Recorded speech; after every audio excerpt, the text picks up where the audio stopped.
अस्सलामुअलैकुम guys, welcome back to my YouTube channel quick learning with Noor. आज के lecture में हम जॉर्ज बर्नार्ड शॉ के फेमस प्ले पिग्मेलियन को स्टार्ट करने लगे हैं। जॉर्ज बर्नार्ड शॉ एक satirist, socialist, critic, dramatist, anti romantic writer होने के साथ साथ एक पॉलिटिकल एक्टिविस्ट भी थे। जॉर्ज बर्नार्ड शॉ पर हम एक सेपरेट क्वेश्चन को कवर करते हुए एज अ ड्रामेटिस्ट और सैटिरिस्ट डिस्कस करेंगे। अब हम उनके प्ले पिग्मेलियन के मेजर की फैक्ट्स को कवर करेंगे। अगर हम इस लिटरेरी वर्क के टाइप की बात करें तो ये एक रोमांटिक प्ले है जिसमें कॉमेडी ऑफ मैनर्स के जॉनर को यूज किया गया है। Comedy of manners is a witty and cerebral form of dramatic comedy that depicts and often satirizes at the manners and affectations of ladies and gentleman belonging to a contemporary society. Comedy of manners dramatic comedy की एक witty form है जिसमें किसी भी contemporary society से belong करने वाले ladies और जेंटलमैन के मैनर्स और अफेक्टेशंस पर स्टार किया जाता है। In simple words comedy of manners में लोगों के वे ऑफ लिविंग और बनावटी जिंदगी का मजाक उड़ाया जाता है। प्ले पिग्मेलियन को जॉर्ज बर्नार्ड शॉ ने 1912 में लिखा था और इसी साल में इस प्ले को पब्लिश करवाया गया था। इस प्ले को फर्स्ट टाइम अक्टूबर 1913 में स्टेज पर परफॉर्म करवाया गया था। The period that is portrayed in this play belongs to modern age. GB Shaw के प्ले को टोटल 5 एक्ट्स में डिवाइड किया गया है। इस प्ले को एक ग्रीक माइथोलॉजी की रीमेकिंग कंसीडर किया जाता है। उस ग्रीक माइथोलॉजी यानी कि मिथ ऑफ पिग्मेलियन में पिग्मेलियन और गैलाटिया की स्टोरी को प्रेजेंट किया गया था, जिसे हम आगे प्ले के बैकग्राउंड और टाइटल सिग्निफिकेंस में डिटेल से कवर करेंगे। माय फेयर लेडी को पिग्मेलियन का बेस्ट वर्जन कंसीडर किया जाता है, जिसे इस प्ले की बेस्ट थिएट्रिकल परफॉर्मेंस भी रेफर किया जाता है। इस प्ले में सबसे ज्यादा लैंग्वेज और स्पीच पर फोकस किया जाता है। प्ले के मेजर थीम्स में लैंग्वेज एंड स्पीच,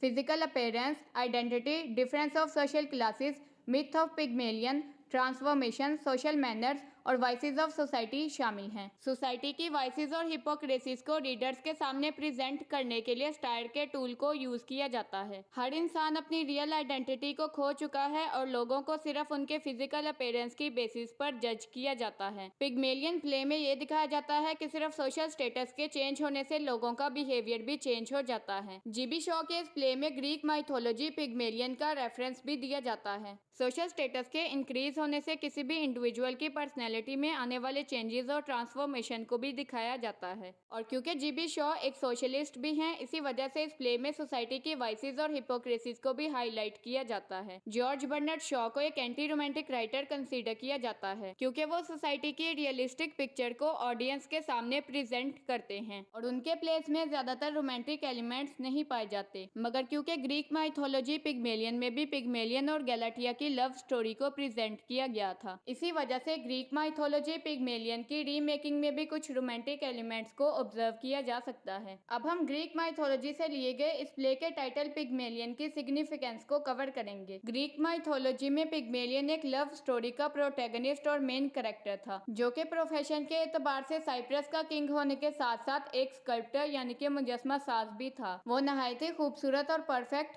मुजस्मे बनाने में मुहारत रखता था। उसकी शादी की उम्र भी गुजर चुकी थी, मगर अभी तक उसने शादी नहीं की थी क्योंकि वो दुनिया की सबसे ज्यादा परफेक्ट वुमेन से शादी करना चाहता था। मगर जब उसे हर औरत में कोई ना कोई खामी या खराबी नजर आ जाती थी तो उसकी वजह से वो उसे रिजेक्ट कर देता था। और जब वो बहुत बार कोशिश करके नाकाम हो जाता है तो वो ये डिसाइड करता है कि वो अपनी आइडियल वुमेन का एक स्टैचू बनाएगा और वह सारी वुमेन को अपने हाथ से बनाए गए स्टैचू से कंपेयर करेगा और अगर उसे अपने आइडियल स्टैचू जैसी कोई लेडी मिलेगी तो ही वो शादी करेगा। वो आइवरी यानी कि हाथी के दांत को यूज करते हुए दुनिया की सबसे ज्यादा ब्यूटीफुल और परफेक्ट वुमेन का स्टैचू बना लेता है। उस स्टैचू में कोई भी कमी या खराबी नहीं होती और वो हर लिहाज से परफेक्ट होता है। कुछ ही दिनों में पिग्मेलियन को अपनी ही क्रिएशन यानी कि उस वुमेन के स्टैचू से प्यार हो जाता है। वो अपने ही हाथ से बनाए गए उस मुजस्मे से इतना ज्यादा प्यार करना शुरू कर देता है कि वो उस मुजस्मे को एक फीमेल का नेम गैलेटिया दे देता है। वो खुदा से ये दुआ करता है कि गैलेटिया को ह्यूमन फॉर्म में चेंज कर दिया जाए। गॉडेस एफ्रोडाइट उस स्टैचू में जान भर देती है, जिसकी वजह से गैलेटिया स्टैचू से चेंज होकर दुनिया की सबसे ज्यादा खूबसूरत औरत बन जाती है। पिग्मेलियन इस बात पर बहुत ज्यादा खुश होता है कि उसे अपनी आइडियल वुमेन मिल चुकी है। इसके बाद पिग्मेलियन और गैलेटिया शादी कर लेते हैं और हमेशा के लिए एक दूसरे के साथ हंसी खुशी रहना शुरू कर देते हैं और इसी के साथ ये स्टोरी खत्म हो जाती है। जॉर्ज बर्नार्ड शॉ ने इसी ग्रीक माइथोलॉजी पिग्मेलियन से अपने प्ले का टाइटल लिया है और न सिर्फ टाइटल बल्कि इस प्ले की स्टोरी लाइन भी उस ग्रीक माइथोलॉजी से काफी हद तक मिलती जुलती है। जॉर्ज बर्नार्ड शॉ के इस प्ले में प्रोफेसर हेनरी हिगन्स,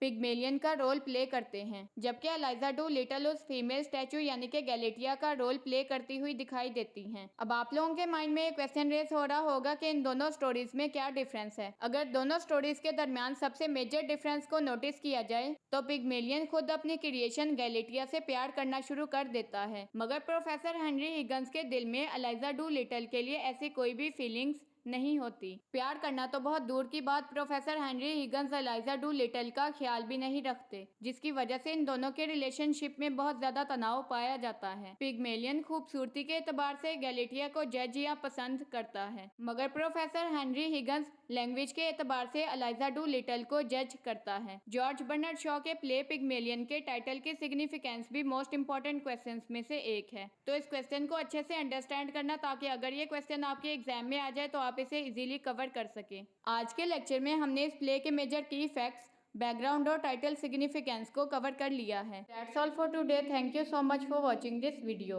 अगर आज का लेक्चर आपके लिए इन्फॉर्मेटिव था तो वीडियो को लाइक शेयर करके एक अच्छा सा कमेंट भी कर दें। अगर आपने अभी तक मेरे यूट्यूब चैनल को सब्सक्राइब नहीं किया तो सब्सक्राइब करके बेल आइकन को भी प्रेस कर दे, ताकि आपको हर नई वीडियो का नोटिफिकेशन मिल सके। इंग्लिश कोर्सेज से रिलेटेड डिटेल इन्फॉर्मेशन को गेन करने के लिए आप मेरे फेसबुक पेज को भी फॉलो कर सकते हैं। Also you can suggest any new topic in the comment section. So guys, take care of yourself. Inshallah we will meet in the upcoming video lecture. Till then, Allah Hafiz.